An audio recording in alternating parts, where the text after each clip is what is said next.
자, 수능 모의고사 영어 문제 풀이법입니다. 여러분 모의고사 수능을 보게 될 텐데요. 자, 수능 영어 영역 총 70분입니다. 3교시 듣기 20분 17문항 독해가 50분입니다. 28문항 여기서 빈칸이 4개가 있습니다. 산술적으로 계산해보면 문제당 1.8분에 푸셔야 돼요. 68에 48이니까 1분 48초에 한 문제씩 푸셔야 됩니다. 근데 여러분 해보시면은 아시겠지만 뒤에 장문 독해를 손을 못 댑니다. 사실은 장문 독해는 쉽습니다. 그런데 앞에서 시간을 많이 잡아먹어서 그래요. 일단 문제를 유형을 분류하겠습니다. 자, 철저히 어떻게 생각하셔야 되느냐면요. 출제자, 내가 출제자라면 출제자의 시각으로 접근하셔야 됩니다.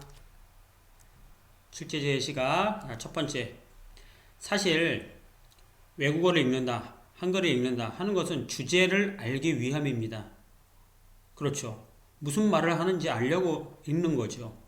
그런데 시험 문제를 내는데 다음 글의 주제는, 다음 글의 주제는, 다음 글의 주제는 이럴 수가 없어요. 그래서 문제를 살짝 변형하는 것처럼 문제를 만드는 겁니다. 그래서 문제 유형을 분류해보면요. 문제 유형을 분류해보면은 첫 번째, 주제를 찾는 문제냐 안 찾는 문제냐 이런 게 있어요. 크게는 주제를 찾아야 되는 유형이 있어요. 다음 글의 목적이 뭐니? 맞죠? 다음 글이 주장하는 바는. 그 다음에 주제에 해당되는 곳에 긴 밑줄을 긋습니다. 그 다음에 그것이 의미하는 것이 뭐니? 다음 글의 요지는 뭐니? 다음 글의 주제는 뭐니? 다음 글의 제목은 무엇입니까? 그리고 30에서 34번까지 빈칸. 빈칸은 주제문에 뚫려 있게 되어 있습니다. 분명히 꼭 그래야만 해요. 자, 그 다음에 주제를 찾는 것이 아니나 주제의 흐름을 알아야 하는 유형이 있어요. 그것이 지금 이 번호는 우리가 지금 곧 수업할 2020년 3월 1학년 전국연합 모의고사 시험지 기준으로 하는 겁니다. 자, 여기 시험 문제지가 있는데요. 자, 30번 한번 가볼게요. 30번. 자,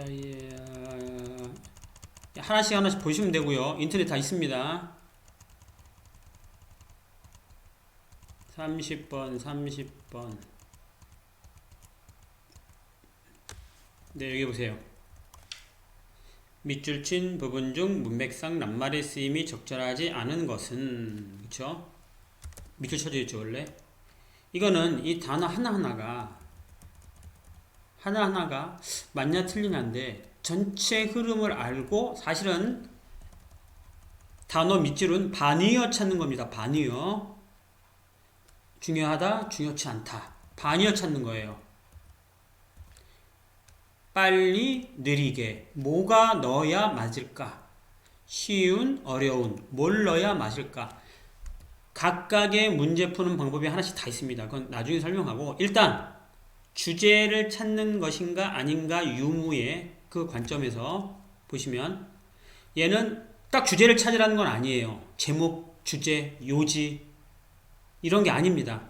그럼에도 불구하고 전체 흐름 주제를 물으면은 이 단어가 반의어를 넣는지 안 넣는지를 알 수가 없어요. 그래서 말씀드렸듯이 그렇죠. 30번 이런 것들. 자, 그 뒤로 보시면요. 뭐 빈칸은 딱 주제라 그랬죠. 그 다음에 35번을 보실게요. 35번. 이건 다 빈칸입니다. 이건 전부 다 주제입니다. 주제예요. 3점짜리. 빈칸에서 해결되죠. EBS 교재 연계도 잘 안합니다. 그죠? 자, 다음 글에 이어질 글의 순서가 뭐니에요? 그럼 이게 글이 하나 있대요. 이 글의 주제를 찾는 건 아니에요. 그런데 글의 흐름과 주제를 알아야 그렇죠. 붙겠죠. 이렇게 순서를 찾아야 되겠죠. 학생들이 약간 어려워하는 그런 유형 중에 하나입니다. 그래서 36번도 그렇고 37번도 마찬가지고 37, 38 이거는 주어진 문장이 1번에 들어갈까 2번에 들어갈까 3번에 들어갈까 4번에 들어갈까 이걸 찾는 겁니다. 이것도 전체의 흐름을 알아야 이 주어진 문장이 그쵸? 어느 위치에 들어갈지 알게 되겠죠. 자, 그 다음에 보시면 39번입니다. 잠깐만 없는 애 밑줄이 없네요. 전체 흐름과 관계없는 문장을 찾으래요. 이것도 이 글의 주제가 뭐니? 라는 걸 묻는 건 아니지만 글의 주제를 알아야 그 주제 이외에 딴소리 하는 걸 찾을 수 있겠죠. 이해하십니까? 그런 얘기입니다.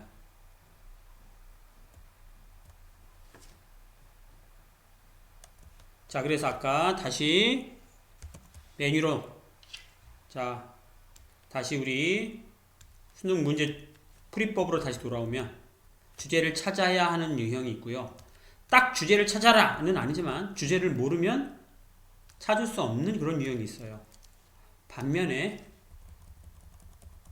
주제를 찾을 필요가 없는 유형이 있어요. 심경 변화.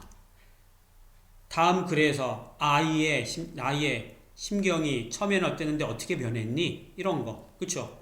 도표, 내용일치, 어법 이런 문제는 주제를 찾을 필요가 없죠. 그럼 여러분 보세요.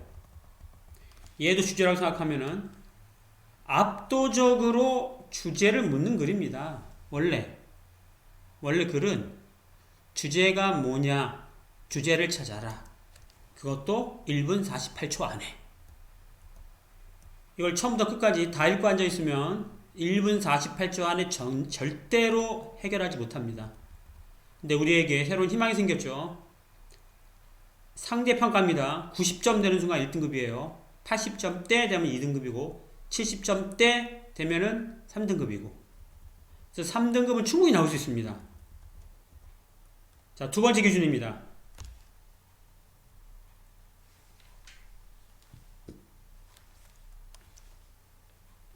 자, 첫 번째 기준은 주제냐 아니냐로 따졌어요. 주제. 근데 대부분 주제를 찾아야만 한대요. 자, 두 번째 기준은 정답의 위치가 아무데나 1, 2, 3, 4, 5 아무데나 가도 되나요? 아니면 정답이 3번이나 5번 뒤로 가야 되나요? 이런 게 있습니다. 영어에서는. 이게 뭔 소리냐면요. 시험 문제를 다시 보면서 듣기는 나중에 얘기합니다. 밑에 있어요. 듣기 얘기는. 자, 여기서부터. 자, 여러분이 시험 문제를 낸 선생님입니다. 그럼 이제 지문이 이만큼 있을 거예요. 보통 6문장, 7문장 정도. 이렇게 있어요. 그럼 이렇게 긴데, 이거를 한 2줄만 보고 정답을 맞추게 하면은 억울하죠. 문제 낸 사람이. 그럼 어떻게 됩니까? 최소한 3분의 2는 읽고 헷갈리다가 둘 중에 하나 남아서 하나 틀리게 만들어야 야호죠. 출제자 입장에서는. 자, 이 시각으로 바라보는 겁니다. 자, 다음 글의 목적이래요. 다 읽어야 되겠죠. 읽고 정답이 1번일 수도 있고 2번일 수도 있고 3번일 수도 있고 4번일 수도 있고 그렇죠. 아이의 심경변화도 마찬가지고 각자 하나하나 문제 푸는 방법은 좀 이따 설명합니다. 근데 이런 거 좀 슬픕니다. 약간 뭐가 슬프냐면요. 다음 글에 드러난 아이의 심경 변화로 가장 적절한 것은 본문 독해 다 했어요. 그랬는데 1, 2, 3, 4, 5에 있는 단어를 몰라서 틀립니다. 얘는 따로 묶어서 외우셔야 돼요. 그래서 다 했는데 이 단어를 몰라요. 단어 몰라서 틀려요. 황당하죠? 그래서 심경, 분위기 형용사를 외우셔야 됩니다. 필자에 주장하는 바 뭐 이런 것도 정답이 1번이다, 2번이다, 3번, 4번, 5번 상관없습니다.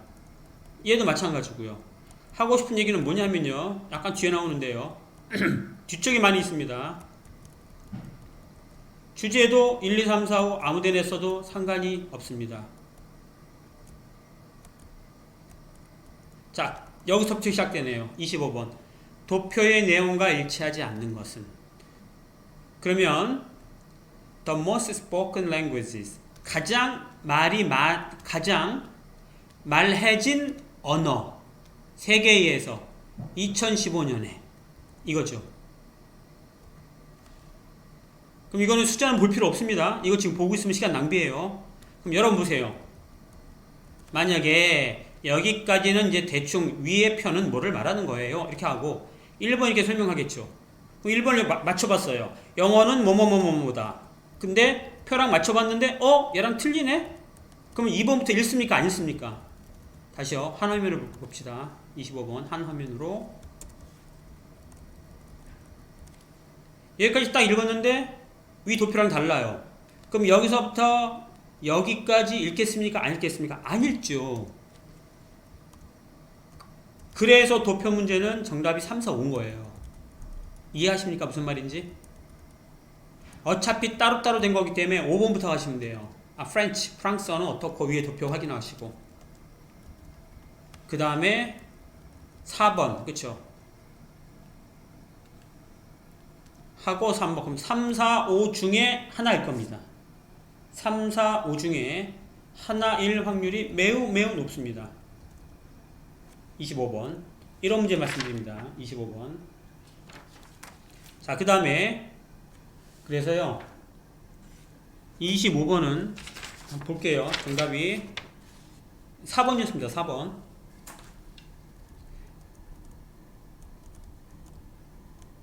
26번입니다. 누구에 관한 다음 글의 내용과 일치하지 않는 것은 이죠. 보세요. 그러면 원래는 여러분 혹시 이런 규칙 아십니까? 1, 2 선택지 1, 2, 3, 4, 5가 이렇게 짧으면서 긴 순서로 되거나 길거나 짧아야지 이렇게 들쭉날쭉하면 안 되거든요. 그런데 그게 가능한 문제가 내용일치 문제입니다. 왜 그러냐 하면요. 1번은 위에 있는 거를 말해야 됩니다. 자, 1번은 예를 들어서 밑에 선택지 1번은 이 정도, 2번은 이 정도, 3번은 이런 식이에요. 그건 또 왜 그러냐 하면은 한 문제에서는 한 가지 부분만 평가하게 되어 있습니다. 근데 얘는 순서까지 섞어 놓으면은 순서도 섞어야 되고 순서도 맞춰야 되고 그쵸? 내용도 맞춰야 되니까 그 문제가 틀리게 돼요. 그 장문 독해는 그래서 그 문제를 따로 내는 거예요. 내용과 순서를 따로 내는 겁니다. 장문 독해는 번호를 달리해서. 그래서 얘는 무조건 1번은 맨 위에 윗부분에 있는 내용이고 2번은 그 다음 내용이고 3번은 그럼 만약에 여러분 보세요. 한 두 줄 읽었는데 간호사로 일했다. 이게 틀렸어. 볼까요? 안 볼까요? 안 봅니다. 그러므로 여기서는 이거 3, 4, 5입니다. 정답이. 그럴 수밖에 없습니다. 그래서 여기 이렇게 5번이 그럼 찾아가는 거예요. 아 얘구나 해서 얘구나 해서 찾아봐서 맞춰보시면 돼요. 그런 식입니다. 그래서 이것도 정답이 4번이었고요. 사실 고등학교 1학년부터 이런 거 알려드리면 안 되지만 또 언제 선생님이 강의를 할지 안 할지 모르기 때문에 27번입니다. 그쵸? 역시 내용일치죠? 거꾸로 보라 그랬죠? 3, 4, 5겠죠? 1번 하고서 맨 위에 내용과 맞아버리면 2, 3, 4, 5 내용 안 볼 거 아니에요. 3분의 2는 읽게 만들어야죠. 그래서 정답이 3번이었어요. 28번도 역시 내용일치죠? 그럼 처음에 봤는데 요쯤 읽었는데 1번에 선택지가 있고 내용을 맞춰봤더니 일치하는 것이에요. 얘가 일치해버리네? 그 다음부터 읽어요? 안 읽어요? 안 읽습니다. 그럼 문제 낸 사람이 억울해요. 다 읽고 헷갈려야 돼요. 그러므로 그래서 얘도 정답이 4번이었죠. 이런 겁니다. 자, 밑줄 친 부분 중 어법상 틀린 것은 얘도 1번 딱 봤어요. 딱 봤는데 어법이 맞아요. 그럼 그 뒤에 어법은 그냥 이 문장 하나 보시면 돼요. 이거 따로 고 어법이 들어가 있는 이 문장만 보시면 됩니다. 전체 의미 파악, 주제 파악도 안 해도 상관없습니다. 그럼 여기는 쇼가 왜 걸렸나를 보는 거예요. 생각을 해보셔야 돼요. 그런데 여기는 쇼가 예를 들어서 어법 틀린 거 찾으래요. 얘 틀렸네? 그럼 이 이유부터 볼까요? 안 볼까요? 안 보겠죠. 그래서 밑줄 어법은 3, 4, 5예요. 그런데 참고로 여기선 2번이거든요. 근데 지금 말하는 내용은 여러분 이제 이런 게 있습니다. 이 파일의 제목이 외국어 영역 수능 출제 매뉴얼이라는 교육과정 평가원에서 나온 매뉴얼입니다. 매뉴얼대로 내야 됩니다. 이렇게 정확히 매뉴얼대로 내야 됩니다. 규칙이 정해져 있어요. 아무렇게나 막 내는 게 아니에요. 그래서 이거는 전국연합 모의고사이기 때문에 그렇고, 이거 하고 있었죠. 헷갈립니다. 수능일수록 매뉴얼대로 갑니다. 그리고 3학년 학생인데 재수하는 학생까지 몰려와서 6월, 9월 두 번 학평을 보거든요. 그때도 수능과 거의 비슷하게 갑니다. 그래서 그때는 3, 4, 5입니다. 대부분.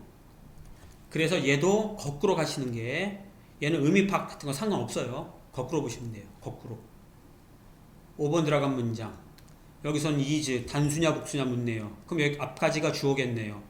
그렇죠. 그럼 얘가 복수니까 아닙니까? 그게 아니죠. 전면부 잘라야죠. 주어는 뭡니까? 목적이죠. 음식 라벨 알죠? 라벨. 음식 라벨들의 목적. 여기서 주어는 목적입니다. 라벨들이 아니고. 단수 맞네요. 이걸 묻는 거예요, 지금. 그래서 얘도 정답이 3, 4, 5로 갈 확률이 높더라. 여기도 문맥상 낱말의 쓰임이 적절하지 않는 것은 이건 반의어 찾으라는 얘기라 그랬죠? 반의어. 그래서 자, 이것도 정답이 30번도 뒤로 갈 확률이 매우 높습니다. 그리고 최소한 몇 개는 나와야 전체 흐름이 이렇구나 알고, 그쵸? 찾지. 전체 흐름이 뭔지도 모르고 1번에다 떡하니 밑줄 쳐놓은 게 뭔지 어떻게 압니까? 그죠?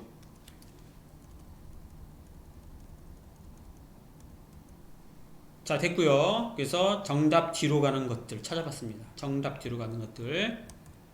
뭐 이건 상관없고요. 빈칸이죠. 빈칸은 1, 2, 3, 4, 5가 상관이 없죠. 1, 2, 3, 4, 5 상관이 없습니다.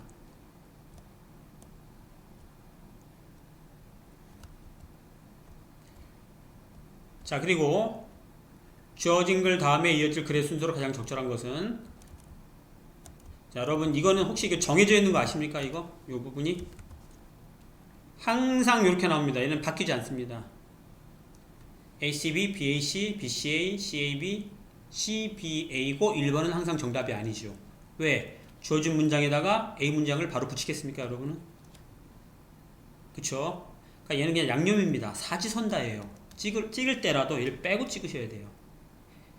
참고로 내신은 다릅니다. 내신은 왜냐하면 모의고사나 수능은 방대한 원천에서 내가 문제에 합당한 지문을 가지고 와서 낼 수 있지만 내신은 그렇지 않아요. 그렇기 때문에 예외가 있을 수 있어요. 이것도 마찬가지고요. 얘는 들러리예요.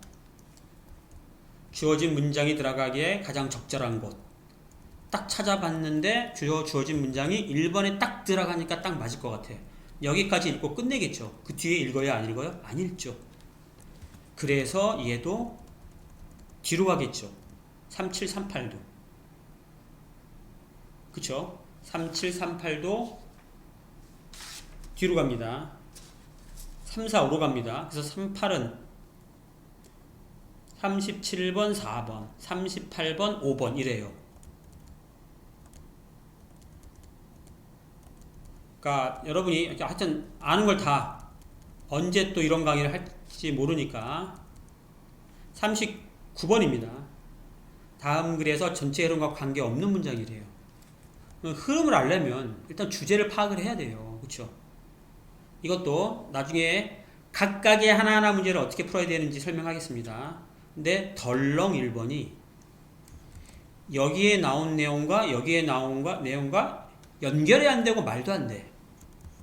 그럼 여기 2번 끝까지는 읽어야죠. 그럼 여기하고 그러면 1번이면 이거 읽고 끝나겠네요. 그 밑으로 읽어요? 안 읽어요? 안 읽죠. 그러니까 1번, 2번은 잘 아니겠죠. 3, 4 오겠죠. 그쵸? 자, 그래서 39번이 3번이 정답이었어요. 자, 40번. 이것도 사실은 주제문이거든요, 여기가. 그래서 이것부터 읽으셔야 돼요, 나중에. 한번 쭉 훑어보겠습니다. 자, 이제 장문독해로 왔어요. 장문독해가 얼마나 쉬운데요. 그리고 얼마나 고마운데요. 왜냐? 왜 고마운지 아냐면요. 다른 거는, 자, 다른 문제들 보세요. 이게 지문이 하나 있죠. 그리고 문제가 하나 걸려 있죠. 근데 여기는 단락이 두 개지만, 그쵸? 긴 하나의 단락이거나 혹은 두 개의 단락으로 되어 있는 경우도 많습니다. 근데 다 연관성이 있는 거잖아요. 그렇다면, 그렇죠. 그런데 두 개가 붙어 있잖아요. 전혀 연관성 없는 거 하나 읽어서 하나 찾는 거랑 연관성 있는 거 조금 길게 읽고 두 개 찾는 거랑 뭐가 나요? 이게 훨씬 낫죠. 시간상. 스님이 적절하지 않은 것은 얘도 뒤로 가겠죠. 뒤로 간다 그랬잖아요. 그렇죠?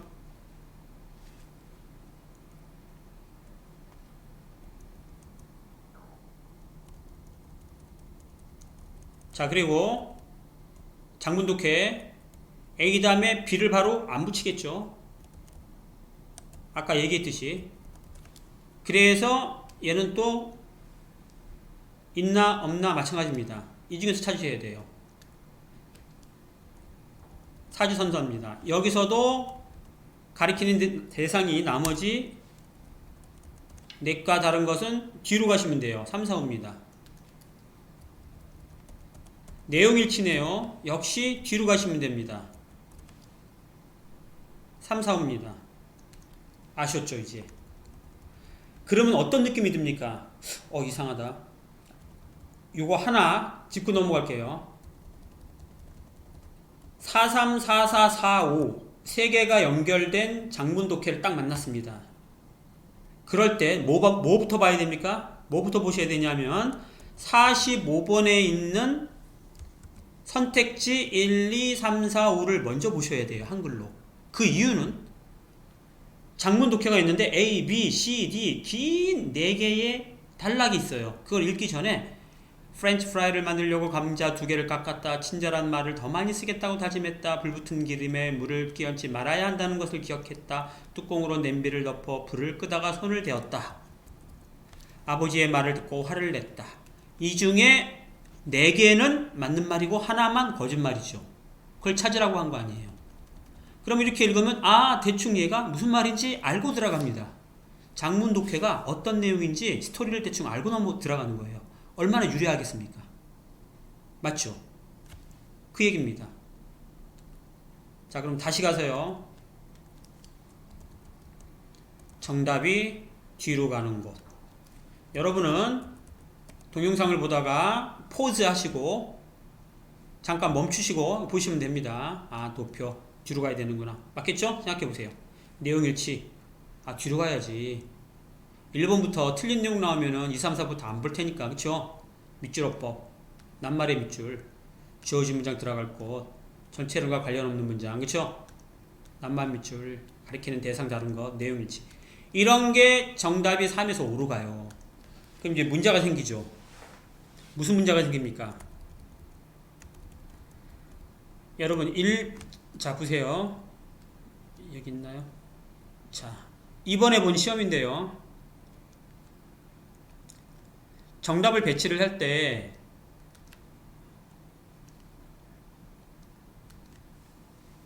지금 오지선다잖아요. 1, 2, 3, 4, 5 그렇죠.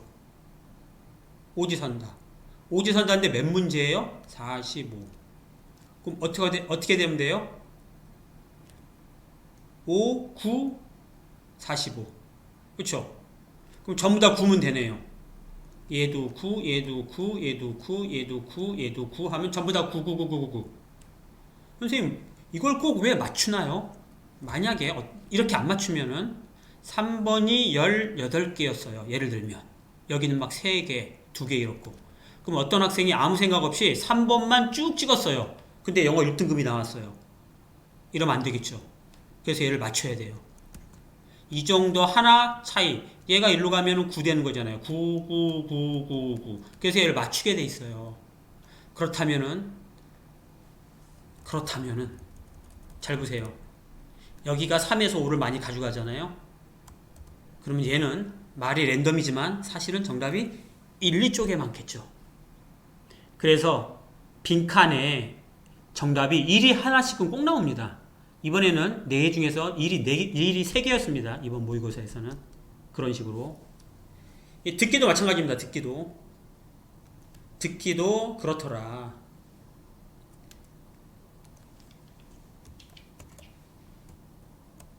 일단은 출제자 입장에서 자, 듣기에도 그런 게 있습니다. 듣기에도 이게 보세요. 대화를 듣고 그림에서 대화의 내용과 일치하지 않는 것을 고르세요.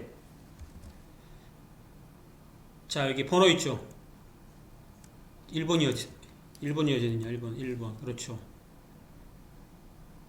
자, 여기 1번 사물함, 2번 트로피, 3번 4번 가고 있어요. 보세요. 처음에 1번에 대해서 설명하겠죠. 그런데 내용과 같지 않아요. 2번부터 들어요, 안 들어요? 안 듣겠죠. 그 다음에 2번 설명해야 돼요. 3번 설명하고 4번 설명하고 5번 설명해요. 그럼 정답 3, 4입니다. 실제로 그래요. 듣기에도 그런 것들이 작용합니다. 자, 이제 어떻게 문제를 만드는지에 대해서는 봤어요. 자, 크게 영어의 한 단락은 일반적으로 이렇게 구성되어 있습니다. 첫 번째는 topic sentence예요. 주제를 먼저 쓰는 경향이 있습니다.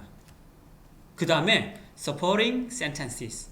이 주제에 대해서 서포트해주는, 지지해주는 문장들, 예시, 뭐 역적, 아니 뭐 다른 사람의 이야기, 어떤 실험 이런 걸 가지고 이 주제를 지지해주는 문장들이 나오고 맨 마지막에 다시 한번 결론을 냅니다. 그쵸? 론이에요. 그러면 우리가 힘들어하는 빈칸 있잖아요. 빈칸이 여기 있으면 이건 결론 얘기예요. 또 두 번째, 내가 쭉 읽다가 주제가 나왔다고 생각해요. 근데 마지막에 가서 확인했는데 얘랑 같아요. 얘는 여기 읽을 필요가 없습니다. 얘랑 같은데 이게 다른 주제다라는 그런 한 단락짜리 지문은 영어에서 존재하지 않습니다. 그래서 이걸 확인하셔야 돼요. 실제로 해볼 텐데요. 자, 그럼 문제는 주제 찾는 방법이 있습니다. 주제 찾는 방법. 자, 이게 얼마나 중요하냐 하면요. 아까 얘기했죠? 수능에, 모의고사에 주제를 찾아야 하는 유형이 거의 4분의 3입니다. 4분의 3. 이거를 해결해주는 원칙입니다. 보세요. 주제 찾을 필요가 없는 유형 요거밖에 없죠. 나머지는 다 주제와 관련되어 있죠. 글을 읽는 이유는 원래 주제 찾으려고 하는 거죠. 이건 약간 그렇죠. 그래서 주제를 찾는 방법이 있습니다. 요거는 다음 시간에 할게요.